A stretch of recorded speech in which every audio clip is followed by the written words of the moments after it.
Hey guys, I'm Fenson, and it's been a couple of months since Mobvoi released their latest flagship smartwatch, the TicWatch Pro 3 Ultra. When you talk about smartwatches, most people think about Apple and Samsung, so this watch has been pretty under the radar, but that doesn't mean it's not good. I've been using it for the past couple of months, and there are definitely some things I like about this watch, but there are a few things that hold it back from being perfect. And just a disclaimer, Mobvoi did send me this watch to review a couple months ago, but I do not get any input in this video at all and are seeing it at the same time you are. Anyways, back to the review. I'll be mainly talking about my experience using this watch and my recommendations rather than the specs, which you can just search up if you're interested in them. And for those of you who do need a TLDR, this is a watch for people who really care about battery life, want to use it as a standalone device, and like to have a bulky, rugged watch. And for the rest of you, I recommend you check out the Galaxy Watch 4 instead, which I will be reviewing soon, so make sure to subscribe for that video. Now, let's start with the bad news first. There are two main deal breakers for me about this watch. The first deal breaker is how this watch looks and feels. This probably sounds really shallow, but hear me out. When you wear this watch for the first time, you'll immediately notice the bulk of it, coming in at 41 grams for a 47mm watch in which I actually measured 70 grams, it's definitely uncomfortable to wear, even for someone like me who has pretty big wrists. And you know how when you wear a watch for a while, you kind of just forget it's there? Well, with this watch, I'm constantly reminded that it's there, and worst of all, the strap is either too loose or too tight for me, and it gets so uncomfortable that I often find myself taking it off every few hours, which was definitely really annoying. Now, this obviously varies from person to person, and getting a different strap may help, but it was definitely a big issue for me, so I don't recommend getting this watch if you have smaller wrists. But the actual build of the watch isn't bad at all though. It's made out of this military standard tested rugged hard plastic that's super durable, and there's not a single scratch on this watch after using it for months. And to be honest, this watch kinda reminds me of those big chunky G-Shock watches back in the days. The other issue I have with this watch is the software side of it. To pair the watch with your phone, you have to download the Wear OS app, which is extremely limited in functionality. There aren't many watch faces to choose from, you can only toggle notifications for apps, you can get some other very basic settings, but that's it. Most of the setting changes you need to do are on the watch itself, which is very frustrating. The Mobvoi app isn't very polished either, being pretty clunky and confusing to use. I mean, just look at the Google Play reviews.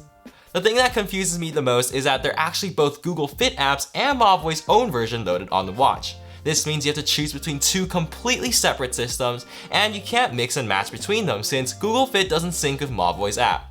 I'm still mixed up between which system to use, but I think Mobvoi should just honestly stick to one system and do it well, like Samsung for example. I also think this issue is partly to do with Google's Wear OS, as I still think the UI and overall system can be better. For example, there's a whole page dedicated to Google Assistant which I've never used and can definitely be replaced with something more useful. Overall, system responsiveness could be better too, but I think that's a problem with all Wear OS watches. Alright, now that we've got the negatives out of the way, there's actually quite a bit to be liked about this watch. One of the biggest selling points about this watch is the one-of-a-kind dual display. Basically, on top of the regular AMOLED display, there's a very power-efficient LCD screen like the ones you see on digital watches.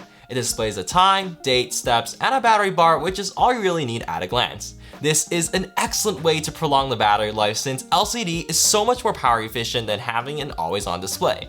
I was initially concerned that it would be too hard to see at a glance as it's pretty dim, but it's been okay so far and I haven't run into many issues with it. Once you raise your wrist or tap the screen, the AMOLED display turns on and it's like there was never a second display in the first place.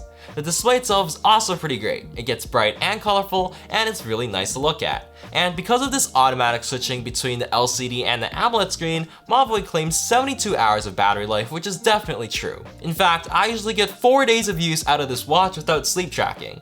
And for super duper long battery life, you can also turn on Essential mode, which just uses the LCD screen for up to 45 days of battery life. While I didn't test that, I've left the watch unused for like over a week and the battery barely dropped at all. And this is why the battery is probably the best feature about this watch since you don't need to worry about charging it every single day, unlike the Apple Watch or the Galaxy Watch. The rest of the hardware is pretty solid as well. The watch uses a top-of-the-line Snapdragon 4100 chip with a GB of RAM, so this watch runs smoothly through the day and doesn't lag most of the time. The only time when I thought the watch was slow was after waking it up after a big period of inactivity. And as I mentioned earlier, this watch is also military standard 810G graded and also IP68 waterproof, which means it's super durable and can be even used underwater. There's also 8 GB of built-in storage for you to download songs from Spotify and listen to them directly from the watch. Combine that with the built-in GPS, and that means you can actually use this watch without a phone, especially if the LTE version. I personally carry my phone everywhere I go, but I know runners would definitely appreciate that feature. There's even a built-in barometer to track your altitude on hikes, although I haven't had the opportunity to ever use that. The speakers and microphones also work well for calls, and I've never really had any issues with them. The one thing I do dislike though is the haptic motor, as I think it feels very weak and feels tinny. Mobvoi should definitely improve the haptics to make it stronger and more precise as the next model, because I think it makes a big difference between a watch feeling cheap or premium. As for the tracking features on the watch, it includes the standard steps and heart rate counter, which seem fairly accurate, their activity rings like the Apple Watch, and some physical and mental status monitoring feature that I have no idea how the watch calculates. There's also a blood oxygen sensor, which may come in useful for identifying any health problems you may have. The only tracking that I found to be inaccurate would be sleep. The results were often different from my Galaxy Watch 4, and based on how I slept, the graphs are definitely way off on the TicWatch. And lastly, for the workouts. I'm not a super active person, as I only do basic at-home workouts, so I can't really speak about the accuracy of these measurements, but I do see how people will appreciate the over 100 workout modes that are loaded in this watch.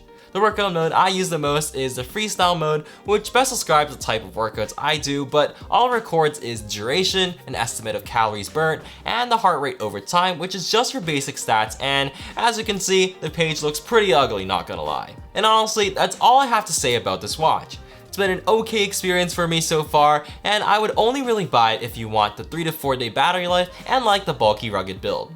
I know I said this many times throughout the video, but the Galaxy Watch 4 is really the better watch in many ways. The design is much sleeker and way more comfortable to use on a daily basis. The watch UI is more refined and easier to use. The synchronization to the phone is flawless. The apps are well designed. The sensors are really accurate. There's a really useful body composition sensor. There's accurate sleep tracking with sleep coaching, and the list just goes on and on and on. Now, people have been saying that there is a new version of Wear OS that's supposed to come to the TicWatch later this year and completely change the UI experience, but it's not here yet, so I'm just reviewing the watch as it is right now. And as a cherry on top, the Galaxy Watch 4 is actually cheaper than the TicWatch 3, which really makes this watch a little hard to recommend. I know I've been pretty harsh on this watch and some viewers might disagree, but this has just been my experience, and if you have anything to add, make sure to tell us in the comments down below. And that's it for the video. If you've enjoyed this review and want to see more awesome content on my channel, definitely drop a like and smash that subscribe button. We've got the long-term review of the Galaxy Watch 4, the Samsung S22, the Google Pixel 6, and some other cool new videos coming out soon. Alright, have a good one, and I'll see you guys in the next one.